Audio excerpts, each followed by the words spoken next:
Nous sommes en plein mois d'août et qui dit mois d'août dans le monde du football dit mercato, qui dit mercato dit transfert, qui dit transfert dit valeur marchande des joueurs et nous voilà dans le cadre d'une mini-série dans laquelle je me place en tant qu'entraîneur, en tant que dirigeant d'un club et je regarde si oui ou non, selon les valeurs proposées par Transfermarkt, est-ce que j'aurais pris le joueur en question ou non. On a déjà sorti un top 15 des joueurs africains les plus chers selon leur valeur Transfermarkt en jouant le jeu de savoir si je les aurais pris oui ou non dans mon club en fonction de leur âge, du prix proposé, de leurs antécédents de blessures, de leurs performances, etc., etc. Et j'ai aussi sorti un épisode sur le top 10 des joueurs égyptiens, le top 10 des joueurs algériens. Aujourd'hui, on continue la mini-série avec le top 10 des joueurs marocains. Et avant de commencer, n'hésitez surtout pas à vous abonner si ce n'est pas encore fait. Vous êtes environ 75% à regarder les vidéos sans être abonné.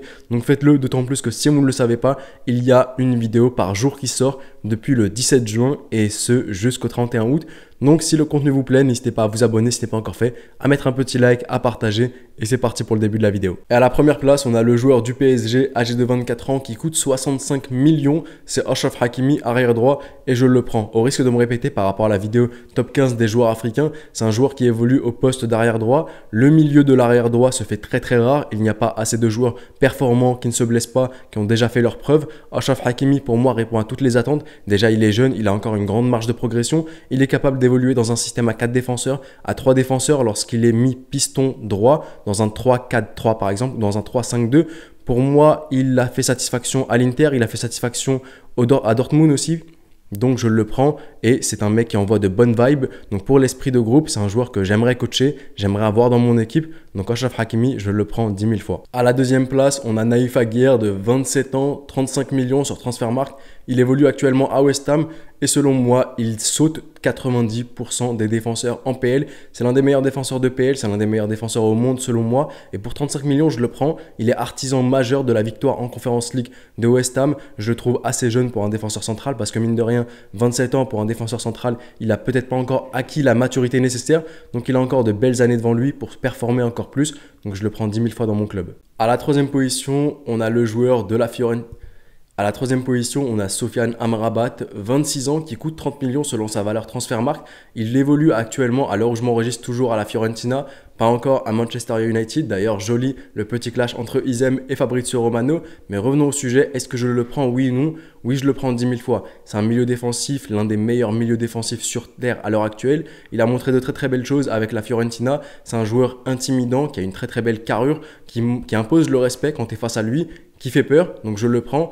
Et aussi, c'est un homme d'expérience qui a déjà joué la Coupe d'Afrique des Nations, qui a déjà joué en Coupe du Monde, des matchs à haute intensité, à haut niveau face à de très très grands joueurs comme Kylian Mbappé, donc je le prends 10 000 fois. À la quatrième place, on a Noussair Mazraoui, arrière droit, il a 25 ans, il coûterait selon Transfermarkt 28 millions et je le prendrais dans mon équipe à une seule condition, c'est qu'il arrête de se blesser, mais je le prendrais parce que c'est un joueur assez polyvalent, qui est capable de jouer en tant qu'arrière droit, en tant qu'arrière gauche, en tant que piston, en tant que milieu défensif au poste de numéro 6. Il a même parfois évolué au poste de numéro 8, milieu central. Donc c'est un joueur qui a une très grande polyvalence et pour cela, je le prendrais. Maintenant, il faudrait qu'il mange un peu plus de bedmatesh, un peu plus de tagine pour se renforcer et arrêter de se blesser et je le prendrais 100 fois. À la cinquième place, on a le buteur à l'avancante Youssef N'Siri. Il a 26 ans, il coûterait 20 millions et je le prendrais dans mon équipe. C'est vrai que ce n'est pas le joueur qui marque le plus de buts, mais il faut peut-être reconnaître qu'on est dans une époque où ce ne sont plus les buteurs qui marquent et ce sont les ailiers qui marquent. Et à ce moment-là, je le prendrais. Il fait un très gros travail de pressing, il presse énormément sur les défenses,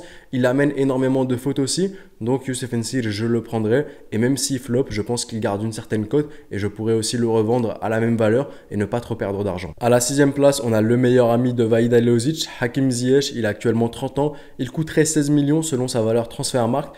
Est-ce que je le prends?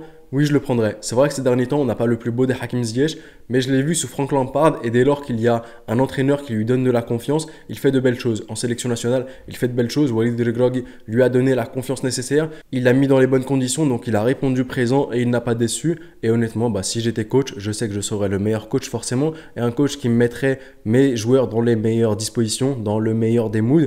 Donc Hakim Ziyech, j'arriverai forcément à le mettre dans les bonnes conditions et faire sortir le meilleur de ce joueur-là. À la septième place, on a Abdessamad Ezzalzouli, capitaine de la sélection marocaine U23, qui évolue sous les couleurs Blaugrana en club au FC Barcelone.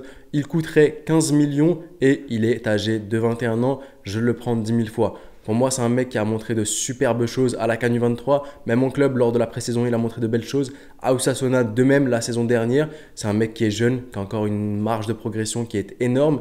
Et pour moi, c'est un joueur qui a toutes les superbes qualités d'un ailier. Il est rapide, il est percutant, il chope énormément de fautes, comme peut en témoigner sa finale contre l'Égypte. Il est capable de créer comme de finir, comme peut en témoigner sa CAN U23 justement, où il termine meilleur passeur et meilleur buteur. Donc je le prends sans conteste. À la 8e place, on a encore un champion de la dernière CAN U23, c'est Bilal Khanous, âgé de 19 ans. Il évolue à Genk en club et il a une valeur de 13 millions et je le prends. Il fait partie des meilleurs jeunes d'Europe, parmi le top 20 des meilleurs jeunes d'Europe. C'est un mec qui a aussi de l'expérience en sélection nationale. Il a joué un match pour la 3e place en Coupe du Monde. Il a donc connu des matchs de haut level et il a forcément une grande marge de progression. Il a que 19 ans. Il est aussi passeur décisif en finale de Coupe d'Afrique des Nations U23. C'est vrai qu'il lâche pas la meilleure des compétitions, mais pour sa défense, il avait quand même toute une saison en club. Il avait quand même des matchs de Coupe du Monde, donc c'était un peu compliqué pour lui. Mais il a une très belle vision du jeu et je le prends dans mon équipe. À l'avant-dernière place, 9e place pour seulement 12 millions, on a le portier marocain Yassine Bounou.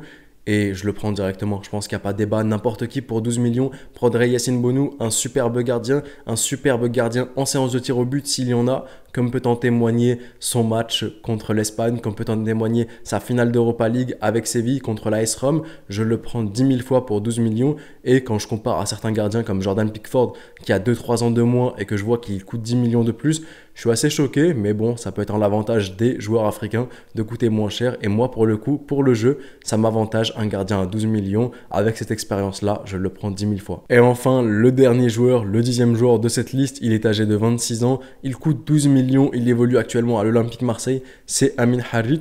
Et j'aurais tendance à le prendre, il a de superbes qualités techniques, il a une belle vision du jeu, il joue milieu offensif, mais aussi capable de jouer ailier droit. Mais le problème, c'est qu'il sort de blessure. Le problème, c'est que je trouve une certaine fragilité physique du joueur. S'il fait encore une saison, par exemple à l'OM, où il performe et où il ne se blesse pas, je le prendrai. Mais pour le moment, je serai réticent et j'éviterai de le prendre. Et on arrive donc à la fin de cette vidéo, top 10 des joueurs marocains les plus chers, selon leur valeur Transfermarkt. Et si j'étais un dirigeant, est-ce que oui ou non, je les aurais pris? À vous maintenant de jouer dans l'espace commentaire. Faites-vous plaisir, j'étais presque à faire un sans faute avec les joueurs marocains, mais Amin Harit fait que sa condition physique me laisse un peu réticent.